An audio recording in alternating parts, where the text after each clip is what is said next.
All right, welcome back to the More Than Different podcast. First off, C-Mac is back in the building. He was across the We're pond. back. He's across the pond in Greece for 10 days, call? Yeah. So Visiting the ruins, seeing the Parthenon, etc. yeah, love it. Nice So to be good back though. yeah, good to have you back. And secondly, we have another terrific guest 3 weeks in a row. Someone who epitomizes what it means to be more than different, with his relentless pursuit to not only elevate himself in all facets of his life, but someone who elevates those around him in the community he is a part of. I was lucky enough to be around him for 3 years at the Noble and Greenough School. Our guest, Alex Gallagher, is the girls basketball coach at the Noble and Greenough School, as well as the athletic director, and also teaches an entrepreneurship and innovation class, as well as a politics and ethics class. And let me just rattle off some accolades. Colin, you might think these are a typo, but I assure you they're not.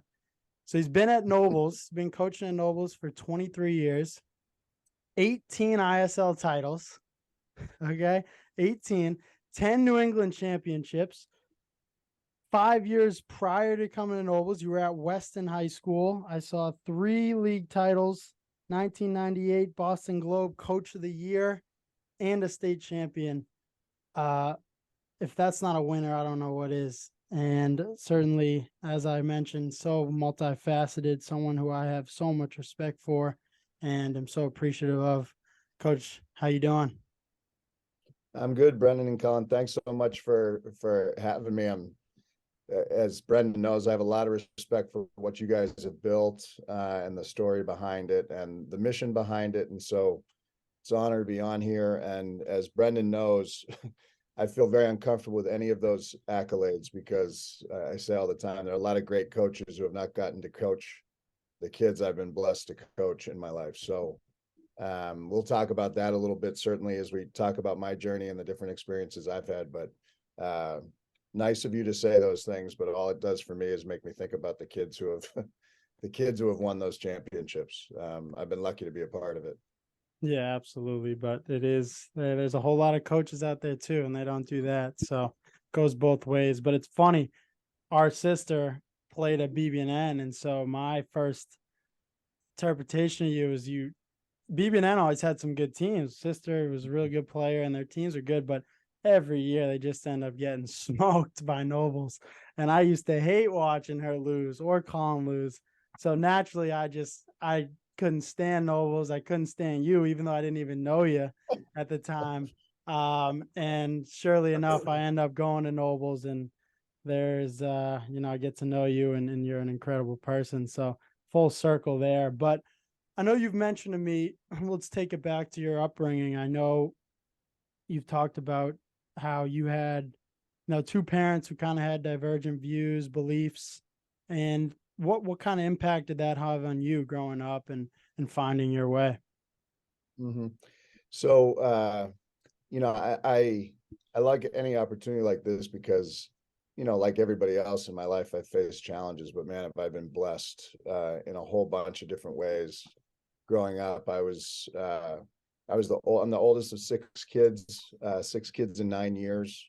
By the time I was 7 years old, I was changing diapers and feeding babies and doing all that stuff because it was the only way we could all sort of keep our heads above water. And I had 2 amazing parents. My mom, who passed away a long time ago now, was a crazy, larger than life personality. She was this Jewish woman who was outrageous and had a like spoke like a truck driver and swore all the time and stuff like that, and was just a wild person who really taught me so many things. And then I've got my dad, who's still alive.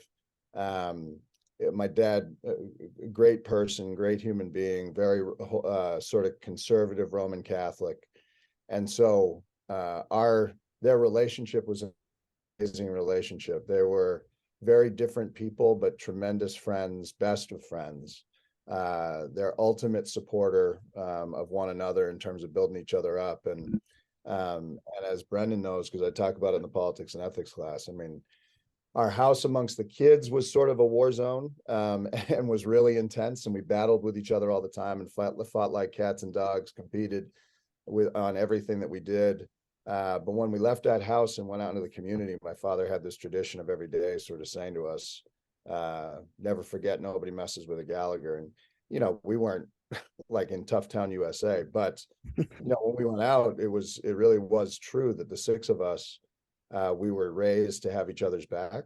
And my parents always had each other's back and had our back. And I think that mentality was really special. And, my mom was, as the matriarch of the family, was the one who really kept us connected and kept us close. And when she passed away, I've really tried hard, as my other siblings have. I mean, I think Brendan knows this, we have family dinner, most Sunday nights of the year, normally at my house. Now that's 6 kids plus a bunch of unofficial family members who we definitely consider family, plus anywhere from like 17 to 25 nieces and nephews, that we have at our house all the time.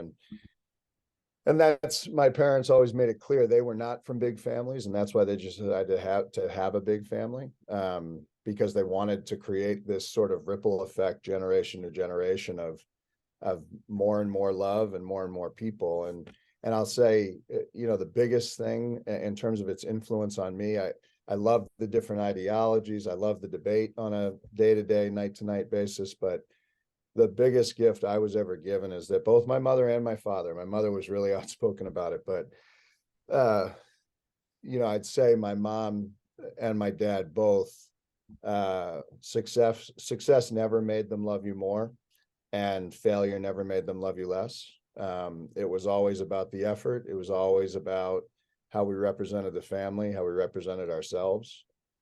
And before every game I ever played or coached, and this is an era way before cell phones, my mother would either find me face to face. I'll never forget, I was coaching a tournament game at Weston. She had battled sickness a lot sort of after I went to Nobles in high school. And there was a tournament game she couldn't get to. We were playing up in Reading. We had a huge North sectional semifinal game the year that we ended up winning the state championship. And this random state trooper comes up to me as the game's about to start, and he's like, I'm sorry to do this, but you have a phone call on the payphone out in the lobby. And I was like, what? So you guys probably don't even know what a payphone is. That's unbelievable.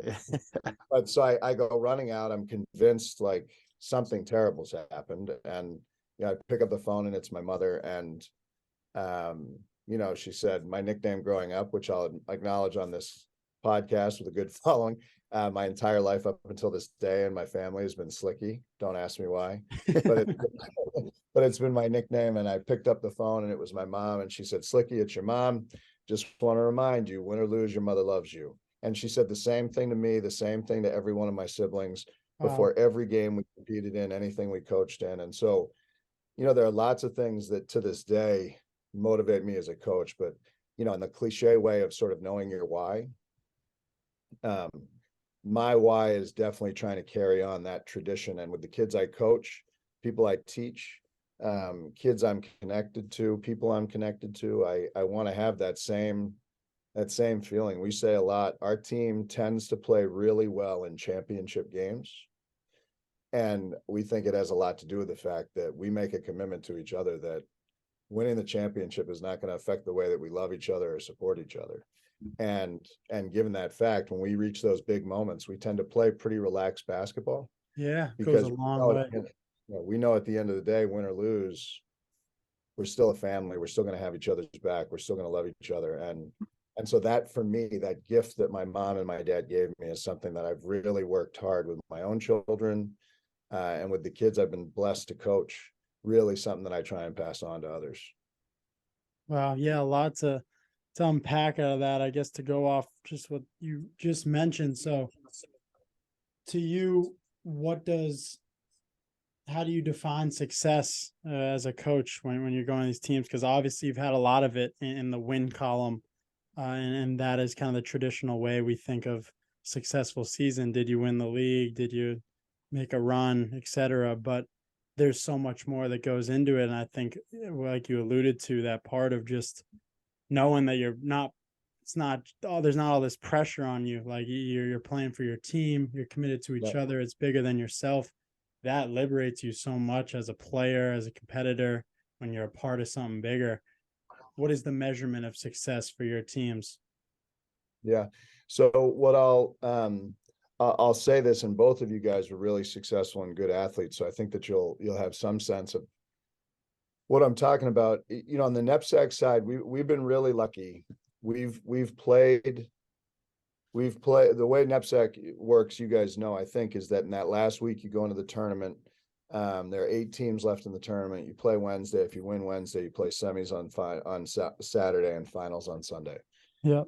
And we've been really lucky. For 14 straight years, we've played into that weekend.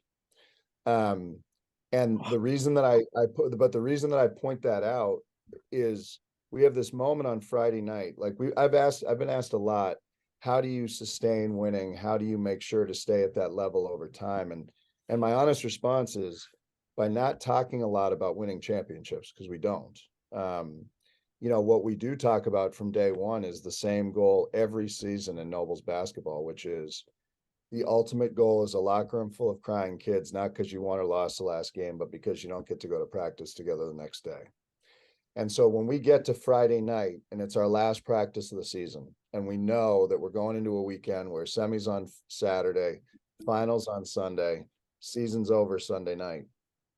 When we get into that huddle on Friday night when practice ends, there is this moment that happens every year where we get into a big circle and we look around each other and we know this is it. And I think kids in our program would tend to tell you that's a moment that is full of emotion, a lot of tears, you know, this realization that this journey is coming to an end. And so we hit Saturday and Sunday. We've already won. You know, I mean, that really is. I'm not being cliche when I say that. Like, we have mission accomplished, and Saturday and Sunday become icing on the cake, you know, and for us, I think our kids and our coaches really, really buy into that. Even the last couple of years, you know, out of the course of the last 11 or so that we haven't won, in those years we haven't won, I've been as proud of those teams as the 9 or 10 that have won. And I think for us, that has been a differentiator, that those relationships that we build, that bond that we build over the course of time, that love that exists within our team, we think is pretty special. And so when we get to that moment on Friday night and that emotion's there, I go home on that weekend and I get stressed. I want to win as badly as anybody does. So do our kids. But my wife will tell you, I get home and I'll have a big smile on my face. And she's like, you feeling good about tomorrow? And I'm like, I mean, not that I don't care about what happens on Saturday or Sunday, but to me, the goal that we set has been accomplished. And that's, you know, that's through a lot of hard work on the court, a lot of time together. But it's also a lot of purposeful team building, a lot of purposeful culture building, a lot of great leadership and role modeling by the older kids in our program. But, you know, the thing, and you guys both know this because you've had great teachers and great coaches over the course of your life, is the best teaching involves backwards planning. And so I and our staff, we know that Friday night, we know what we want it to feel like, and we plan everything backwards from there. And so I think we've been able to find something that works. And there are some moments during the season, happens every year, where I can tell my teams, I'll give you a good example. We had a really special team this year with a lot of talent. We went up after a week that we had a bunch of sick kids. And we went up for this weekend that we do in New Hampshire every year. We play Tilton, who's great, on a Friday night, and then we play New Hampton on a Saturday afternoon. We went up, we could barely keep our heads up because we were endless drive and kids were sick, and we end up losing at the buzzer to Tilton. Kids are pretty crushed. We come back the next day. We play a great New Hampton team. We build a big lead. We run out of gas. We end up losing by like 4 or 5, but we fought our butts off right up until the end of the game. And we got into the team room afterwards, and I said to them, I go, you've got to listen to me. I just saw that we can win a championship in this loss. And one of the things that comes, I think, with getting old and having done it for a lot of seasons is I can look them in the eye and say, I'm not lying to you. Like Yeah, I yeah, just you've saw been there. what it looks like. And I just saw that we can win a championship with this team. Right. And there was a moment when we won the championship this year where I said to them, I told you on that day in late January that this is where we were going to be. And I was super appreciative that they listened to me, that they heard why I thought we could be that team, and that they went and did it. You know, I mean, that's the hard part. I can say everything I want. They've got to go out and do the job. And they went out and did the job.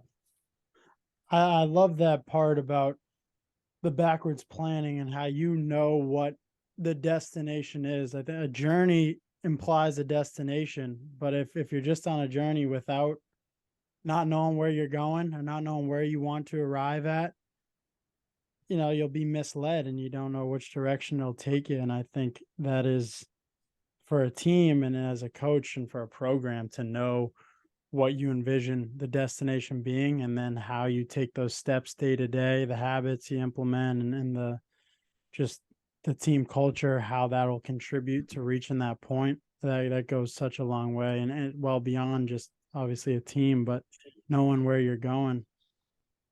I'll Yeah. tell you guys one quick story that I think is really that touches, Brennan, on what you're talking about there. And it's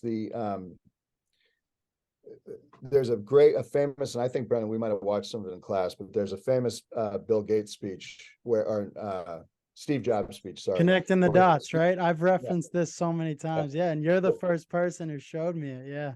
Yeah, and so he's talking about connecting these dots as you get older, that you can connect the things that happen in your life. And for me, a huge dot, and I'm sure that you guys both have people like this in your life too, is Pete Foley, who was the longtime athletic director at Weston High School. He hired me for no explicable reason to be the boys varsity basketball coach at Weston High School. And I was like 22 and a half years old, didn't have a lot of experience. And he took a huge shot at me and a huge risk with me. And one of the things he talked about that talks about this journey piece, Brendan, is he used to talk about something called the to me principle of great coaching and leadership, which is that which is the fact that you've got this power as a coach. I can at practice at any moment raise my voice and scream to me, and my team will stop whatever they're doing and they will run to me because I asked them to, looking to be led.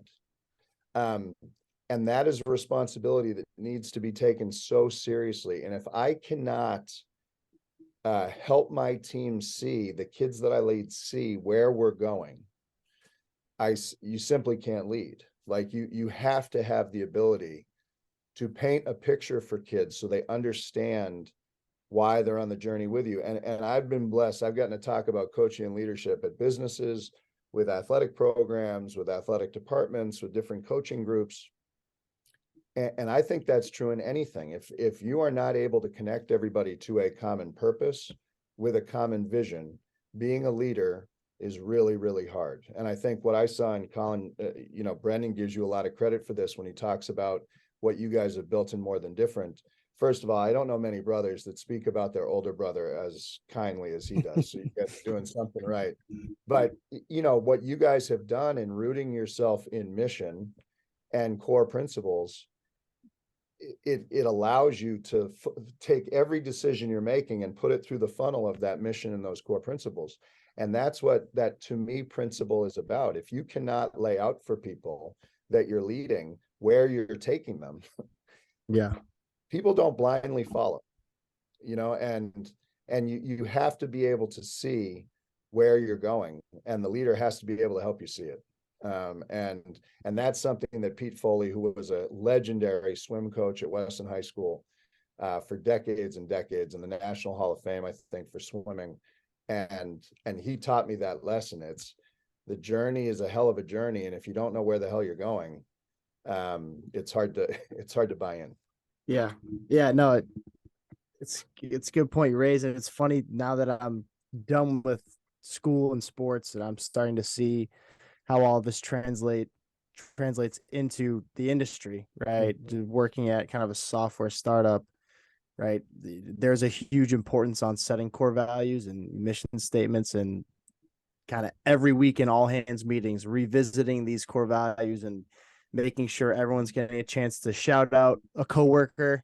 And because they, were aligned in the core value of we are a team, this is what they did to help push the needle on, being able to prove our scalability, to prove that, we're a very valuable company to, future investors. And also in basketball, like, back when I was at WPI, the first practice of the year, even when the tryouts are still going, and, there's a real gray area between tryouts and the first practice of the year, but right, we'd sit down and we would map out, right, what is this team, like, what are the goals this year? What does this team want to accomplish?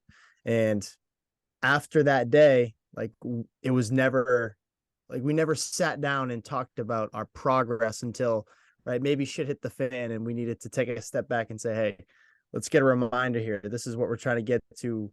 Are we holding ourselves accountable? But right, when I was at WPI, and I think at More Than Different in general, like, I think core values and having a strong mission statement is powerful because, we've been through it, subconsciously and, just in sports in general. And I think it's important that, right, you don't want to follow someone blind down a path where you have no idea where the end goal is. Yeah. Right. You want to have an end goal in mind and then follow the process, right? Like the idea of being a stone cutter, right? You know what you're trying to create, what you're trying to sculpt, but then once you know what that end goal is like, then you just need to put your head down and just chip away. And it becomes even more powerful when you're in a team setting. And with that being said, I kind of want to take a step back and say, right, in your time, right, growing up in your family environment and being in a household with a lot of siblings where it's like constant competition and, a lot of different personalities. And obviously Brennan, my sister and I, obviously we've had our fair share of fights too, but, I wouldn't want to fight, man. I mean, you guys seem mildly intimidating. Maeve is fierce. Oh man, I wouldn't want to mess with Maeve. She is. Yeah. No, yeah, she was a bully. She was a bully back in the day too. Yeah. But on that note, transitioning from there, obviously, I think sports and coaching and just leadership in general, I think it's important to be able to really balance different personalities. You're going to have a lot of diversity with a team, right? And formulating and meshing a successful team is, one of the hardest things to do. And that's why a lot of companies fail. That's why a lot of teams fail, right? They might have a lot of talent, but they can't pinpoint exactly how to use people in the right way, how people work together and mesh. It's kind of how the world goes around. So I guess I want to ask you, what are the biggest challenges you face in trying to balance different personalities and trying to manage teams with a lot of different people from a lot of different viewpoints? And at the same time, what's the most gratifying part in, exciting part in, putting a team together? Yeah. I'll say this, there are a couple of pieces that have sort of remained the same over the course of my career, and then a couple pieces that are different. For me, like one of my favorite, and Brendan, you might know this guy, but when I was coaching at Weston, I had this unbelievable backcourt. It was this kid named Domingo Williams, who was from the city, and this kid named Evan Carlson, who, Brendan, you might have met through some Middlesex Magic. He coaches some of the younger teams. Yeah. I do know him. Yep. And Domingo and Evan, I got there when they were both sophomores. We had this unbelievable sophomore class, and man, on a day-to-day basis, you thought it was as likely that they'd enjoy playing together as they would punch each other in the face and try and knock each other out. And they had this really hot and cold relationship. And I remember that we just kept committing to being committed to each other, a mindset sort of like growing up in our family. You're not always going to like each other, but you're always going to love each other. When the shit hits the fan, you're going to have each other's back. You're going to be there for one another. That's what family's all about. We use it as an acronym in our program and have for a long time. I did not create this, but a lot of people turn family into forget about me, I love you. I think that's really important in teams, that you are You understand that I have to get over myself and really care for the people who are around me. And I'll never forget this moment. We won a state championship at the Worcester Centrum. The drive behind it from Weston, where I was coaching, was incredible. And there's this scene on the videotape, which I have now converted into something that I can actually watch on my computer. But there's this scene when the game ends, two guys are running for each other, and it's Evan and Domingo, and they end up having this massive embrace in the middle of the court. And I remember I watched it after the fact, and I had not seen it at the time because I was sort of, celebrating with our coaching staff. And I remember when I watched it back afterwards, it just made me cry, because I was like, this is what it's all about. It's those breaking down those barriers. Evan was a Weston kid. Domingo was a city kid who was in the Metco program. Couldn't have been from more different backgrounds. And yet, because of the power of basketball, they were able to find this love and this brotherhood. And now I watch them on Facebook. I watch them on social media, and all those guys are still connected in each other's lives, still with each other. I think the challenge has become, Colin, and it's a challenge that I think is, it's a good problem to have, but it's a tough problem to battle, is that one of the reasons I believe more than ever in the importance of playing high school sports is that everything our players do when they're not playing at Nobles is about their track. It's not about, Yeah. I think there's some AU programs do a really good job of making you care about the name that's on the front of the jersey. But the reality is that when you're on that circuit, you're getting great lessons from great coaches. There are some great coaches, there are some not great AAU coaches, Oh yeah. but it's all about where I'm heading, not about where we're heading. It's about where I'm heading. And so, we're lucky to have a lot of talent in our program. And the reality is there is a lot on the line for a lot of the kids that are in my program, on my team. And yet, finding a way to get them to play unselfishly, to get them to care about making their teammates look better on the court than they may look themselves, is a challenge that I really enjoy that challenge. I love having the opportunity to show the kids the beauty and the power of team sports, because so much of what is team sports now is no longer about the team. And I'm asked a lot, we compete against a lot of kids who, when they're out there on the floor, they have a bad attitude. They're not connected to their teammates. They're clearly thinking about themselves first.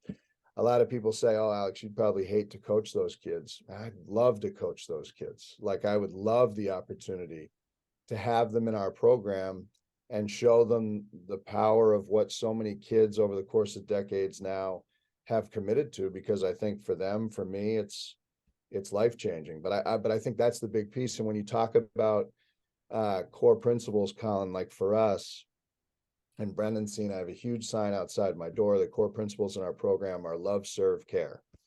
And we say to our kids all the time, if you are not putting the love of one another first, if you're not in service to one another as a servant member of this team to do everything you can to serve the people that you're with, and if every decision you make is not out of care for your teammates, your sisters, your family that you're a part of in this season, you're out of line with our program. So I have conversations with kids where they come in and they're really focused on themselves. And I say, what about forget about me, I love you? If you're sitting on the bench and we're in a heated game and all you're thinking about is the fact that you're not playing, you're not buying into what we're all about, and I think that starts to that mindset of recognizing when you're solely focused on yourself, thinking about it and reflecting on it, and then trying to do everything you can to truly put others before yourself, ends up bringing out something in people that I think is really beautiful. I've seen it with boys and with girls. It's not gender specific by any means. And I think is really powerful. And so it has changed a little bit because the rat race of college recruitment and the process and the timeline and how competitive it is to get in those spots. I'll give you an example. One of the most historic teams in our program was the 2014 team that was the first one that I was lucky enough to win a New England championship with. That was a team made up of a couple D1 kids, a couple D3 kids, and a bunch of kids who are just really good athletes. The level of play now, 10 years later, is if you don't have, 4 to 6 Division I kids on your team, you're going to have a hard time having a winning season. Never mind winning a championship. All of it has just taken off in a way that's amazing for girls, and mirrors a lot of what happened on the boys' side. But that's the part that I love. It's the part of getting those kids from disparate backgrounds to connect in a really special way and to build each other up. Brendan knows we have a really lame but powerful tradition in our program, which is the night before every game, they do this crazy dance where they turn off all the lights in the gym, and they dance to this Celtic song that's called You Raise Me Up. And they do these crazy dance moves with partners that they sort of choreograph during the course of the season. But the refrain of the song is, you raise me up to more than I can be. And I think that's why our team wins, because we've got a team full of kids that wants to help each other be the very best version of themselves. And there aren't a lot of pockets of society where that's the focus right now. And so when you can create those little pockets, it feels pretty special to be a part of it. Yeah, those are, I feel like you alluded to a lot of the piece of, we say appreciate, celebrate, elevate. And I've mentioned this on our last podcast, actually, had Mike Loughnane, who's a player. And when I was part of the Middlesex Magic, you mentioned the whole AAU track is what made our team so good is Coach Crotty preached wanting success for your teammates more than yourself. Yep. And, one of our core values is celebrating the success of others and the journey of others. And they'll naturally celebrate in you and elevating who you are, trying to be the best version of yourself and trying to bring that out of others as well. Bringing it back to the team. That's what ultimately maximizes a team, a program, and yourself as well, that you're only as good as people you're around day to day and what you bring to the table. So those are definitely key parts of what we try Brendan, to do. And certainly, I was lucky enough to know Coach Crotty's dad, and the fact that that's what's been passed down to Mike Jr. is not a surprise at all, right? And I was so lucky when I was a young coach to be able to know and admire your Coach Crotty's dad, and to see what Coach Crotty has now kept going, as he moves forward is really powerful. But we do another thing we say when we're talking to kids in our admissions process who are interested in Nobles. I say to them that part of the reason you want to come here is because you're going to be part of a deep roster where every day you're going to face great competition. But you've got to understand that we use the phrase, one teammate's success is not another teammate's failure. It's their success, and it needs to be celebrated. We say to kids all the time, we want kids in our program who, day one, Colin kicks your ass, and as you're walking out of the gym, you're like, Colin, thanks, but that I got better today. And tomorrow I'm coming for you. I'm coming back to practice tomorrow to return the favor. And that type of mentality makes, what Anson Dorrance at UNC used to call the competitive cauldron. Like, you get to practice every day to compete, not to just hold on comfortably to your spot in the starting lineup or your spot in the rotation. You show up to get better. And a lot of high school programs, a lot of AU programs don't have that mindset. And I think it's something that has helped us a lot continue that success and continue that intensity at practice every day.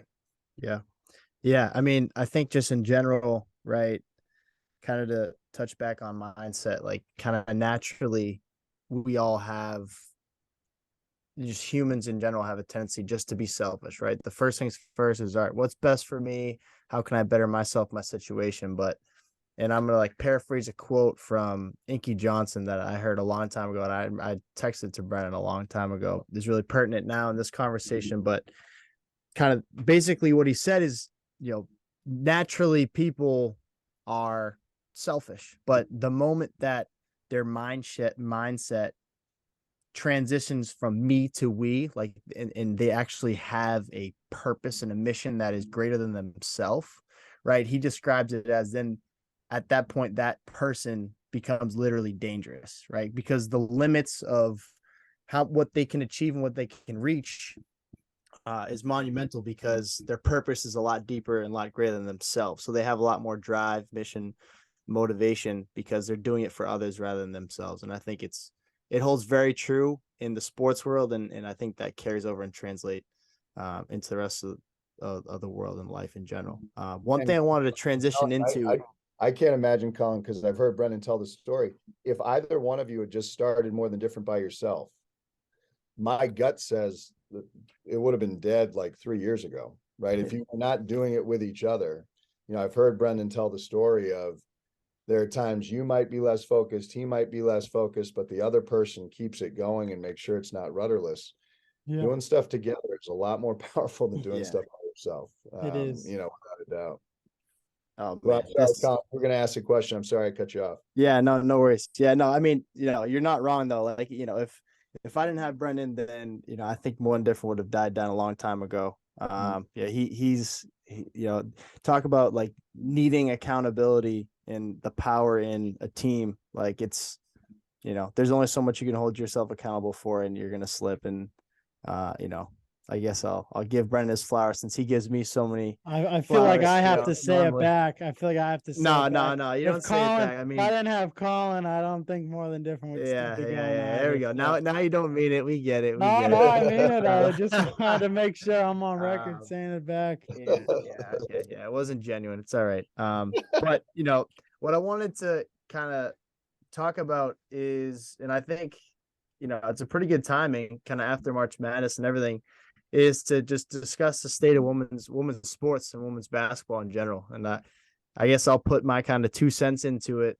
And we spoke kind of before this on, just the state of basketball in general and in collegiate sports, with, respect to, how people recruiting more through the transfer portal now than they are just recruiting freshmen. But in general, we saw kind of like record numbers and viewerships just in the Final Four for women's sports, and how, right, they're matching, if not more, viewers in women's Final Four than there are in the men's, which I think is monumental. And I think there's been a strong trajectory in the growth in women's sports in general. But since you've been embedded in it for such a long time and seen the growth in popularity, I just want to kind of ask what your 2 cents are in, with respect to kind of the trajectory of women's sports and what that looks like.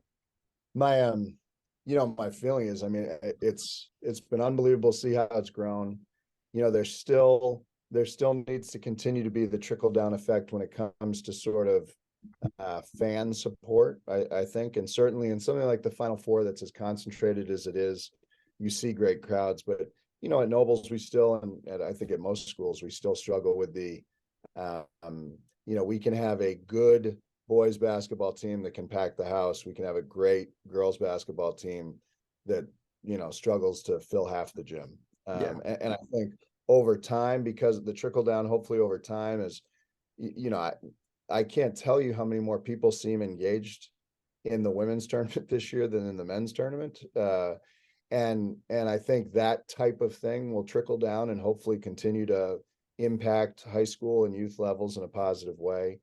I think the power of Title IX some 50 years after, what that bill has accomplished, is just incredible. And nothing is perfect. The bill is not perfect. The ramifications of the bill are not perfect. Yeah. But in total, what it has accomplished for young women is pretty remarkable. I'm lucky. My oldest daughter went to Nobles, a really good athlete at Nobles, has been a lacrosse player at UMass Amherst. This is her 5th year there, getting her master's now, and just being able to see the way, even in the course of her life, that it shifts. Everything becomes more personal to you when you have a daughter, to be honest. And so you start watching things a little bit more closely, and the stuff that maybe is a privileged white male that with her I had not noticed because I'm a guy. All of a sudden, when you're thinking as a father and you're thinking through the eyes of your daughter, there are things that you want to speed up the acceleration of, but there's no doubt that we're making progress in all the right directions. Here's my only concern. My only concern is, I think part of why people did not follow the men's tournament in the same way they have before is because you have no idea who's on anybody's team, Yeah. right? I mean, Yeah. None. there's Yeah. so many people, there's so many people transferring that, you know, so you've either got one and dones or you've got everybody that's transferring. And so there's no identity really to any of, you know, it feels to me at least, to any of Yeah. the teams. You don't know who the players are. You don't know what schools they play for. And so, yeah, it's awesome to watch great basketball. There's no doubt during March Madness, but I think this is why the Caitlin Clark piece really took off and the Angel Reese piece really took off, because people knew those names, they knew those players. When, you know, hopefully UConn will be at full strength next year. Who's going to miss Paige play next year, right? Yeah. And Aid and Caroline and, you know, all the different kids that are in that program.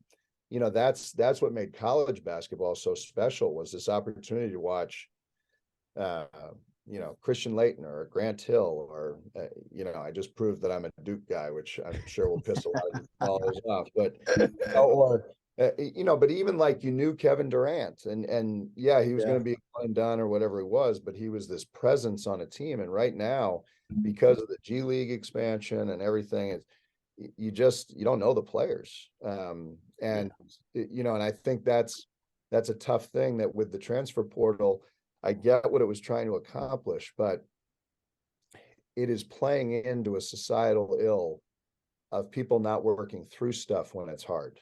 I Yeah, agree. I agree. Wholeheartedly. And that's, you know, I've got it on my door, but Kara Lawson has a great quote, who's the Duke coach. Yeah. About everybody says, you know, you've probably seen the quote, but it's, everybody waits for it to get easy. It's not going to get easy. It remains hard. You just get better at dealing with it. Yeah. And I think too often people are leaving too quickly. And I even think it's things like, the beauty of March Madness is about the mid-majors being able to make these runs. Well, now, if you're a mid-major coach and you have a good team, enjoy your run, because as soon as the run's over, they're all gone. Yeah. And if the run's good enough, you're gone too, because you're going to go find a better job than the one that you just had. And so I get the business side of it. You know, but I do worry. There are over 50, I said this before we got on the call, there are over 1,500 women in the transfer portal right now in women's college basketball. There are only 300 some odd teams. So you do the math. I mean, that's a massive leave from their current programs into the portal. And, you know, I have a hard time seeing how that's a good thing. They say the game is strong, and I think people have started to see the beauty of the game, despite the fact that it doesn't have dunking, which is really like one of the only major differences. And I do think the women play a really beautiful game, and purists who love the ball being shared and an execution game that's not just built on athleticism. I think they really like what they see in the women's game, and because of disinterest with the men, it's turned a lot of fans to women's basketball, and I think it's good for the game, you know, without a doubt. I agree. And I think that's the problem, is that people, you got to separate the two. Like they are a different brand of basketball, and there are different elements in men's basketball that there are from women's, and there's nothing wrong with it. It's like men's lacrosse and women's lacrosse. They're two different sports, quite Right. frankly. And you just got to appreciate them for what they are. There's so much talent and skill in women's basketball, just like there is in men's. It's just showcased in a different way. And I think once people grow to appreciate it for what it is, rather than doing the compare game, then it's going to continue to ascend. But the more you compare, it's like, it's unfair to these women. And I think I'm so glad that the tournament was such a hit this year, because you got to see on full display just how talented and skilled and exciting it is to watch women's sports. And just like you said, having a daughter gives you a different perspective. Like I feel the same way in having a sister. Like ever since I went to all her games growing up, and she was a two-sport college athlete, two-time natty champ. Anytime I mention her, I always got to put some respect there. And so anytime I would hear people talking about women's sports or talking down or stereotyping, like I always felt some type of way, because I'm like, I know who my sister is. I know how talented and how much work she puts into this, and yet she's not getting the respect and appreciation she deserves. So Having a sister, I can say I feel the same kind of fervor for women's sports. Yeah. You know, what's funny, Brennan and Colin, is I get asked a lot because I've been lucky enough to coach both boys and girls. And even while I was coaching the girls basketball team here for a bunch of years, I was a boy varsity baseball coach here before I became the AD and had to drop one. I get asked a lot about the differences between coaching boys and girls. And you know, it's funny, they're a lot more alike than they are different, to be honest. The one thing that I'll say that I give the girls a lot of credit for, and I see our best teams on the boys' side understand, is that when I first got the girls' job here, I asked a lot of people for, you know, advice about coaching girls. And I got the same thing that I think a lot of men who are getting lucky enough to coach women here or girls here, which is that you just can't yell at them the same way you can yell at boys. You know, you can't single out a girl. They can't handle it, you know, blah, blah, blah. And what I came to learn pretty quickly is it's not that you can't yell at an individual girl. It's that you don't have to. And that's a big difference in the way that you phrase it. So what I mean by that is when I would look at a team full of boys and say, guys, we're not getting it done. And if we don't figure our shit out and get back on path, we're not going to be successful. I would see boys who I was leading all the time nodding their hands, yes, but what they're saying in their head is, Brendan's saying, coach is totally right, but I can't do what I need to do because Colin's not pulling his weight. And Colin is saying, coach is totally right, but I can't do what I need to do because Timmy's not doing his job. You make a collective statement like that to girls, every girl is like, he is speaking directly to me. It's my fault. And we're failing because of me. And I have got to get myself back on track. It's like you almost have to be careful because if you get too specific with kids, they take it to a point where it's almost detrimental to them. Yeah. The reason I point that out is a lot of people think girls aren't tough enough to take it. The truth is they are so hard on themselves and therefore so tough and so determined to be there for their teammates and to not let them down. They don't point fingers. They only point the finger at themselves. And so it's not that you can't yell at an individual girl. It is truly that you do not have to. And that when you try and make those collective statements to groups of girls, they all get the lesson, both as a team and individually. Boys do not. That's at least my experience. Now, great boys teams who really form a brotherhood, I think, follow that model. But too many boys teams lose sight of it. There's too much finger pointing. And there are moments on girls teams, certainly, where there's finger pointing. But if you go head on at it and make it about the sisterhood and make it about the love, they feel terrible about the fact that they pointed a finger and the behavior changes, you know, and that's the beauty of coaching girls, that I think the more boys pay attention to those lessons about what being a part of that team is about, the better they are as teammates and as individuals and as leaders, you know? Yeah, sounds just like our sister. All those things I remember being around and so hard on herself after every little thing. And that's what made her such a great athlete. But yeah, it's definitely, it seems like that from your experience being around that so much, you notice that's a pattern. So she's not an anomaly in that regard. I know you two are the question askers, but I'd love to throw one in your direction. You know, there are two things that I really think are so critical to good leadership, and they are authenticity and self-awareness. You know, Colin, you talked about the all-team meeting that you'll have in your small company right now, and you know as well as I do, if the leader gets up there and starts talking about core principles that they are not living out, it's impossible for them to lead, right? And I'm curious for the two of you, like, so many leaders get chewed up by their blind spots, and you two have put yourselves out there in the podcast, in the blog posts, in the business that you've built, on the social media that you've done. What work have you two done to understand and own your own shortcomings, right? And to build a model that's really authentic to the two of you, because most young men are not able to put themselves out there like this in the way that you two are. And I would love to know from the two of you, how have you gained that sense of self-awareness? How are you still working on it? You've built a brand that's built on authenticity. And so, people ask me all the time, when I coached my daughter in basketball for 4 years, it was the first time I'd ever coached her. And they asked me what my hope was. And I said, my only hope is that she doesn't think I'm full of shit. That was my only hope. Like I really wanted her to see that the man she had been raised by is the same man that leads the basketball program.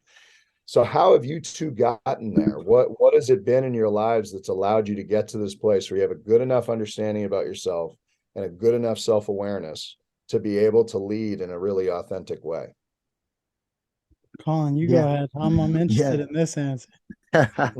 Yeah, no, that's an unbelievable question. So, yeah, I guess to break it down, right? In general, kind of how we started More Than Different was, the ideology that, we wanted to help kind of change the way people thought, change the way just the world thinks about people themselves, and kind of just change, lifestyles as they are, in a sense, like, being able to appreciate and embrace yourself and understand that, there are different levels that you can reach, as long as you dig deep and embrace your differences as they are, even if you're, around a crowd that, isn't necessarily, carry the same interests and values as you do.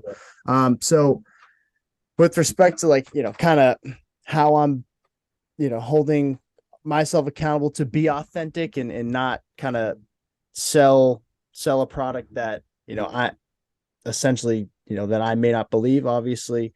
Um, I think the podcasts in themselves, like when Brendan and I had our 10, we had like 10 episodes of talking about kind of the pillars essentially of like a More Than Different lifestyle per se. And I think that really, it helped spark conversation about, hey, these are things that we've thought about, that we've applied in our lives, and it only helped raise more, I wouldn't say flaws, but areas of improvement that kind of, there's a saying that, right, you don't know what you don't know, right? So it starts to, raise things where, like, hey, I'm realizing that, I'm being on my phone way too much. We had a podcast about screen time and how that impacts just, productivity and success in general, right? And then we have accountability podcast. Then we have, habits, right? Habits is a big thing for me. I think I value a lot in, I think I'm realizing that we're not trying to portray, right? We're not trying to tell people what to do. We're trying to have a conversation about, what I think, is a successful lifestyle and habits. And I think I'm trying to portray that I'm growing and Brent and I are growing along with the people. So being able to have active conversations about experiences, has definitely been powerful in the sense of, kind of being able to grow with the crowd, as we kind of get growing interest with the brand. So I guess that's kind of the 2 cents of that. I think some of the best advice I received, although it's a succinct message, but when I worked for One Mighty Mill this summer, John Olinto, who you know well, Mr. Gallagher, obviously, and Colin knows too, is he said, you need to be your mission. And I think in being a leader of the brand and being who I am, embracing my authenticity and being ambitious about my life, I know that what we stand for, what our values are with More Than Different, that's something that I live and I embrace and I take serious. Like it really matters to me. And I think you said it, you put ourselves out there. It is a little uncomfortable, certainly for me sometimes. Like you're putting out blogs. I write a lot of blogs. I'm putting them out there. And naturally you have people who you hope are inspired by them and relate to them, but you also have people who just keep scrolling. And I think I'm confident and secure in who I am. And I know that what our brand stands on is what I try to live by. That gives me the peace in knowing that what we're doing here is real, it's authentic, and it is a paradigm for how I'm trying to live my life. So I think it hopefully benefits others, but I know it benefits myself. And to me, that's what guides me. And I think in terms of being on teams and everything else allows me to hopefully be a good leader, be a good role model. Well, and let me chime in real quick. And I think what Brent and I began to understand when, and obviously it's, pretty pertinent now with some of the merchandise we have, is right. The brand was to kind of revealing your authentic self, right? And being able to embrace yourself and have this dangerous enough mindset to have your purpose be more than just reaching your self goals, and being able to have a purpose that's greater than yourself, right? And I think we got to the point where it was, we don't need to chase perfection in this brand, right? It's not a brand about trying to be perfect. And, we'll obviously end up coming out with kind of a line of merchandise saying authentic, not perfect, right?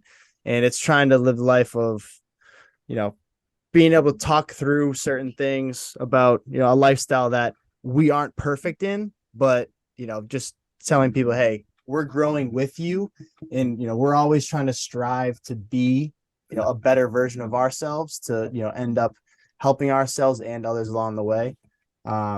So understanding, accepting the fact that we're not perfect. And then, at that point, kind of trying to relate to others and say, hey, we're growing as well. And we're trying to, reach our potential to obviously kind of, make the most out of things that we have.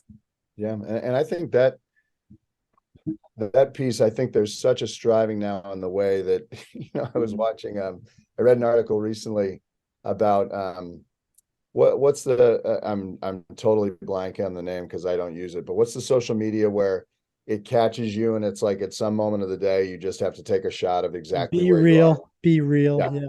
So I read this article recently about these teenagers who Be Real was like destroying them because essentially they were waking up in the morning, setting a perfect scene, and just waiting all day for their Be Real moment.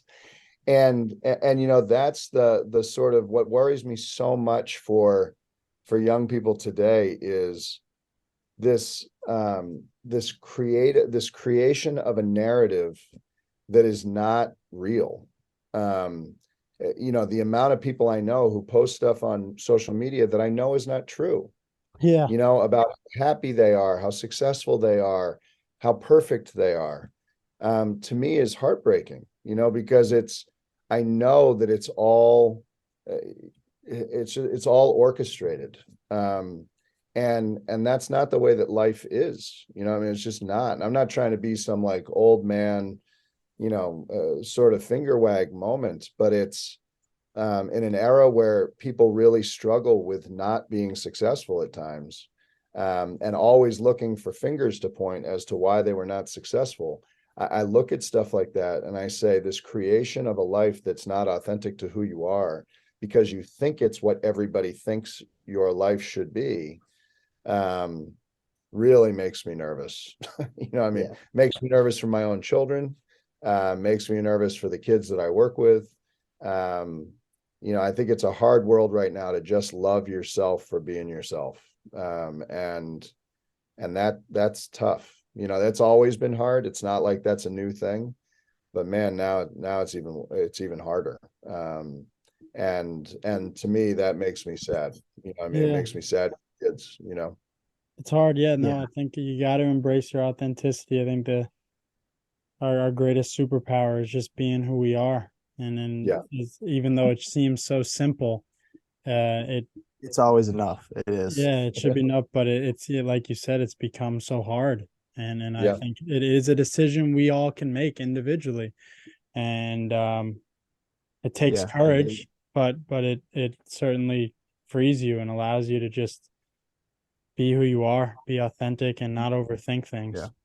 Yeah. The idea of to be rather than to seem to be, right? And kind of embracing that aspect, right? At that point, then you're kind of fighting a shadow of yourself of, what you want people to envision you as. And that's kind of what, this picture of what you seem to be rather than kind of showing your authentic version of yourself, which is always enough. Like we say, we have a tag on one of our sweatshirts that kind of summarizes that, everybody has a superpower, right? Everybody is their own superpower, and you just need to, find a way essentially to unleash that and embrace what that superpower is in yourself. Yeah, and I think, in the coaching vernacular, I mean, Belichick's famous for the do your job piece. But like one thing that I really try and instill in our kids is we're not going into any game where I need people to be Hercules. Just like we say to our team all the time, all you have to do today is be you. And if you just go out there and you're yourself, we will be just fine. And it tends to be when kids try to play it a way that is not themselves, that you get to see, that you start seeing kids make mistake after mistake because they're trying to be something that they think the people in the stands want to see, or the college coach wants to see, or the parent or guardian wants to see, or the AU coach wants to see. All I want to see out there is kids be themselves. And I think that's something that really good coaches are able to bring out in kids. You don't have to go above and beyond. You just have to be you. You is enough, without a doubt. And more kids need that message nowadays. There's no question about that. Yeah. I know we've been going for a while, and so I have one final question. I feel like we could go 2 more hours if we had to, but I know you're a family man. You might need to get home for the big family dinner. I love being with you two guys. It's fun. But you've been at Nobles for so long. You've been in the coaching world for so long. You've been around people, and I can speak from experience. You're someone who people are inspired by, motivated by, and admire, because those are all things I've felt from being around you every day in the classroom. And I've talked to many of your former players that's analogous to you as a coach. So what do you want your legacy to be? And I know you're not interested in talking about yourself. But like we said, when your journey, you're going toward a destination, and who you want to become, you're always becoming, but eventually you become. What do you want your legacy to be? What do you want people to know you for? That's a really good question, Brendan. And it's funny. It's at an interesting time of life. I just a couple weeks ago turned 51 years old, and I do think I've sort of crested that age. If you guys talk to your parents or other people our age, where I'm not somebody who's ever really thought very much about legacy, but you start to get to a certain age where you start to think about things like that, and I don't know. I mean, it's a complicated thing. You guys have touched on a lot of the things today. I'm super humbled, Brennan, that you or anybody else would use the word admiration in my direction. It really means a lot to me, and I really am very humbled by it. And I know the people closest to me know this, that when I make mistakes, I'm very hard on myself, because I do know that I think people listen, and I think they watch me to see the decisions I make and how I carry myself. And the cynical side of me will say there are a lot of people out there who like to see me screw up, which I think there are some people who do. But I think most of the people out there, root for people that try to do the right thing and try to be good people. And so I'm really humbled by all of that. It means a lot to me. I really am a very humble guy, and I've tried to work really hard and be a good person and be loyal to the people that I care about and love and work with. I guess, I think you've heard me reference this in class, Brendan. I think there was an article, and I'm sure you guys have pieces like this in your life that really centered my mind on how I wanted to live my life. It's this great article by David Brooks from the New York Times, in which he talks about resume virtues versus eulogy virtues, and how he really believes that in this day and age, more and more people are focused on resume virtues and not eulogy virtues, and that really makes him very nervous about the future. And I really hope if I leave a legacy with folks, that it's that I was able to teach the resume virtues to put people in good position for the things they want to do accomplish in life, but that I was much more focused on the eulogy virtues. And that, I know I have people in my life who taught at Noble and Greenough School.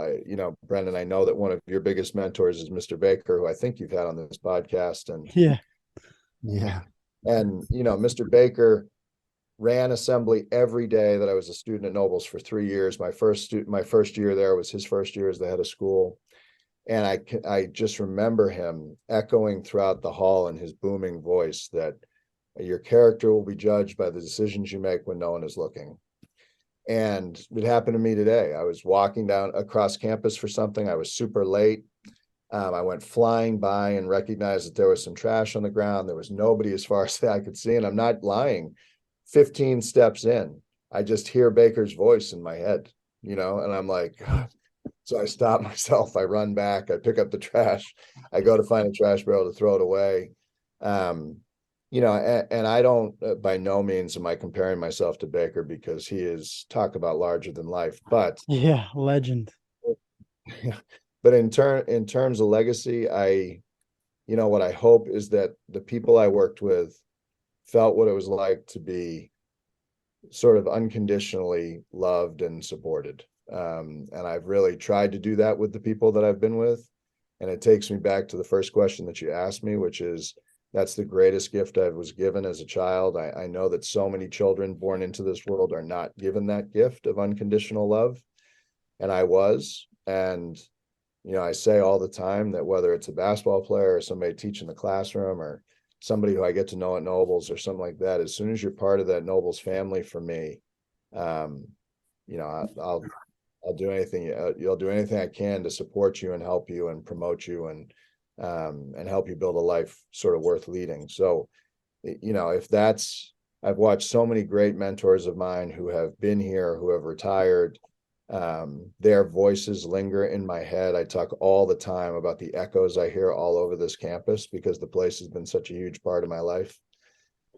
And when some kid comes up to me at reunion and says, I'll never forget what you said on stage my junior year in 2008, I say to myself, oh, maybe I'm doing a little bit of the echo leaving that so many others have done for me. And if I can do that, and have people think I was a good husband, a good dad, a good brother, a good son, a good coach, a good teacher, that's a pretty good life to lead. And so I think that's where I focus a lot of my energies. And I'll give one last example.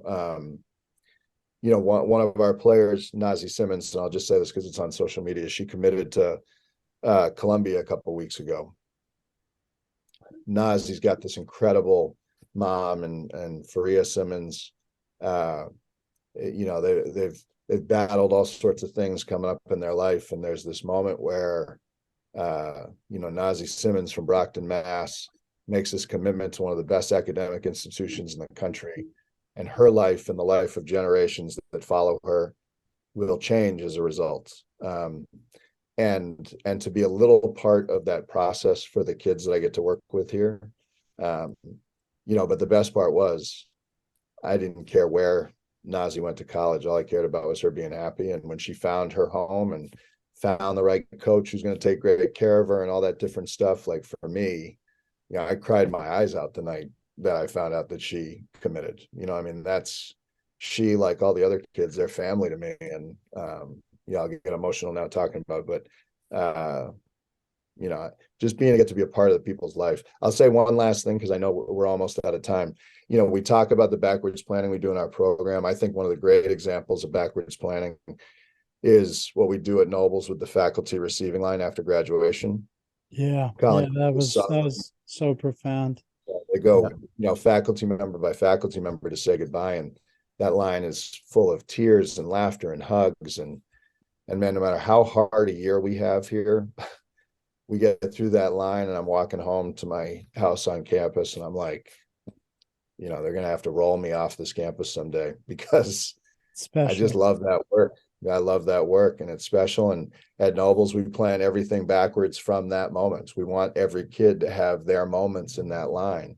And I think we accomplished that goal with most of our kids. I won't say all. But man, even on days that are bad days here for work, I feel I'm the most blessed guy in the world, and even the fact that I get to keep teaching, like Brendan and you and I would not have gotten to spend great time together if I had done what most ADs now, which is to not teach. You and I never really would have crossed paths. And so that's why, despite the craziness of my schedule, you can't get me out of the classroom. I love the time in the classroom. I love going to Rwanda with kids because the relationships I build with those kids on those trips. I love this place so much and the opportunities it's given me. And if my being here has helped any kid on their path to life well led, outside of my family stuff, which is really, really important to me. Yeah, you're making me miss Nobles quite a bit. It's a special place, and you're one of the many reasons why it is such a special place. So all the credit to you and everything you've done, and your legacy will absolutely be left. All right, let's get into a couple quick hitters that we always ask. We'll just fire them off. Best habits and worst habits. Oh my God. My worst habit by far is my addiction to Diet Coke. By far. I don't drink. I've never done drugs, anything. And my Diet Coke addiction is an example of why, because I would be addicted to those things, because I think I have a pretty addictive personality. But that's my worst habit, is definitely my addiction to Diet Coke. And I would say, if you're on the meta level that you guys talk about oftentimes, I really battle a pretty negative voice in my head that I think is a lifelong battle for me. That is a tough habit. I'm really hard on myself internally, and figuring out how to do better with that has been a lifelong journey. So those are the two bad habits: one practical and tangible, the other one more meta. My best habit is, I would say I'm addicted to saying love you, please, and thank you. And I think the people I had an uncle who always used to ask the question, who do you love, and do they know that you love them? I think I'm pretty good at letting the people I love know that I love them. And I really care about please and thank you. And one that I've picked up a lot lately is changing appreciate it to appreciate you, and trying to use that language with people as much as I can. That level of appreciation for a human, I think, is important to share. And I get in the gym 7 days a week. Doesn't necessarily show it, but I need No, that I see anchor. it. I see it. It doesn't go unnoticed. You're in there at those That lonely anchor hours. is, You're yeah. an early morning guy, or you're a late, But later in the the quick day hitter, guy. if the quick hitter becomes my man crushes, Dwayne Johnson is definitely one of them. And he talks about the gym being an anchor for him, and it is for me. If I don't sweat every day, it really gets to me. So I would say that's another really good one. All right, great. List a few of your favorite books. Oh my goodness. Just a Uh, few. yeah, no, I'll give you a few. I think the best sports book I've ever read is Legacy, which is about the New Zealand All Blacks. I think if you're a program person, a culture person, I think what they talk about with the All Blacks and the way they lay it out, the sort of sweep the sheds mentality, is incredible. So Legacy, I think, is the best sports book I've ever read. Best leadership book I've ever read is Dare to Lead by Brene Brown, which I think is incredible, and that I think is worth the read for anybody. And I'd say the other one that has been really powerful for me, I'm trying to see if I have it here someplace.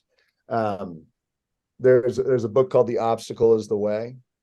It's a really powerful book. I'm blanking on the author's name right now, but The Obstacle is the Way is a really good one. It's one where I come across so many people now who see a hardship in their life and they feel like it knocks them off track.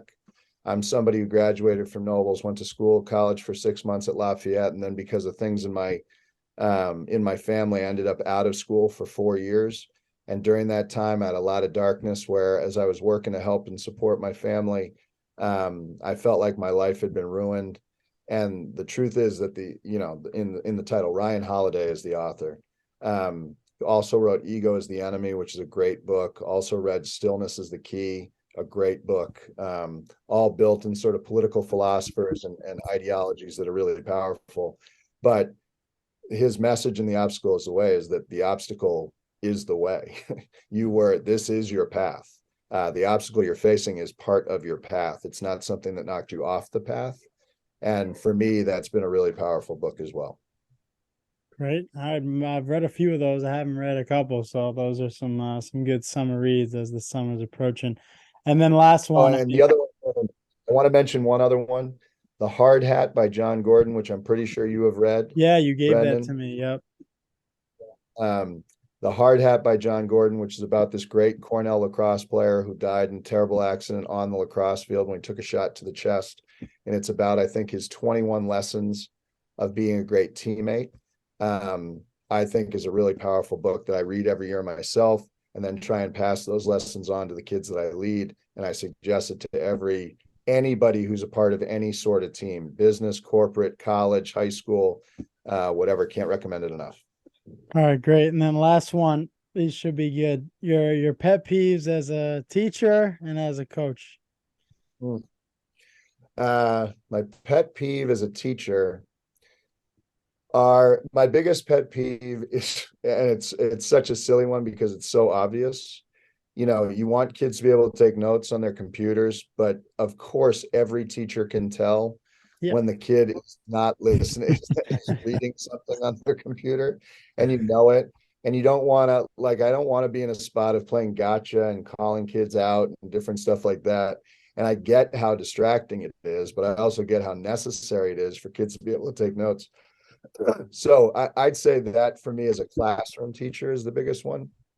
I think the biggest pet peeve as a coach is when somebody's not being a good teammate, no doubt about it. I think that if anytime a kid is not committed to the people who are around them, it really bothers me. And that ends up being the most frequent conversations that I'll have with players in my office. When I can see it, it bothers me. It makes my stomach turn a little bit because of what's so important in our program. But I'm also, and this is from Brene Brown in that book that we talked about, she talks about clear is kind, unclear is unkind. And I really, when I see it, I talk about it. And I talk about it and do everything I can to hold the mirror up to kids when they're off path in terms of the type of teammate that they're going to be. And I would say those are the biggest. It also drives me crazy when kids don't clean up after themselves, but I also know that's part of being kids. But I would say that those are the biggest ones. Well, hey, I'm lucky to have been a student of yours. I wish I got to play for you. Unfortunately, I didn't, but I'm certainly lucky to know you. Glad you came on the podcast. We're definitely going to have you back on down the line. I think there's so much more we can touch on. And like you said, really appreciate you for coming on and just being a guest and being such a supporter of both the brand and me. And now I'm glad you got to meet Colin a little bit, because I've rave about you to Colin just like I rave about Colin to you. So it goes both ways. Yeah, exactly. And I'll say this, I've loved the time with you two guys. And I said this, I think, Brendan, when you visited our class a couple of weeks ago, but being a leader takes a lot of courage, and a lot of people don't find the courage to do it. And nothing that you guys are doing is perfect, but I do believe the things you guys are doing are making a difference. And I just appreciate your willingness to be vulnerable, to put yourself out there, to take the risk. And I hope you inspire other young men and young women, young people, to continue to try and take those risks, because there's a lot of work to do in this country. There's no doubt about it. And we're going to need a young generation of folks who help us sort of turn things in the right direction. So I appreciate you two and everything that you're doing with this brand and everything else in your life in a really powerful way. So I'm super grateful to both of you. Okay. All right. Sounds good. Appreciate I that, really Coach. appreciate you. It means a lot. Take All right, care. guys. We'll be in touch. You guys both. All right. right. Talk to you later.